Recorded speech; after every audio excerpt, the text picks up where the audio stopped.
ይሄ የሙዙ አበባስ ዋው እሱም ይጠቀምበታል። በነገራችን ላይ ምን ታረጋለሽ?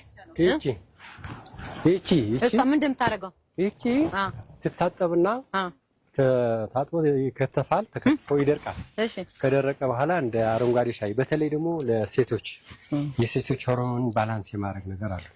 ኢቭን መሃን ሴቶች ቢጠቀሙበት ይመረጣል ይባላል። የሙዝ አበባ ያው በተለይ ፕሮጀስትሮን ሆርሞንን የመጨመር ባህሪ አለው። ሰምታችኋል? ኧረ ስሙ የሙዝ አበባ ሞለድ እንዴ የሙዝ አበባ ኧረ ድገሙ አባቴ የቀላል ነገር እኮ አይደለም የነገርከኝ። የሙዝ አበባ ፕሮጀስትሮን የመጨመር ኃይል አለው። ስለዚህ መሃን እናቶች ቢጠቀሙበት እንዲወልዱ የማነሳሳት ባህሪ ይፈጥራል ማለት ነው። የሙዝ የሚደረገው ገና አልተጠቀምበትም፣ ግን በሻይ መልክ እንጠቀምበታለን።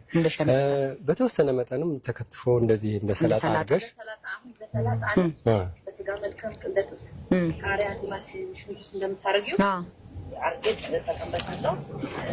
እንዳለው ደግሞ አድርጌ እንደ ሶስ በቃ ትክክለኛ የሆነ ልምድ አየሽ።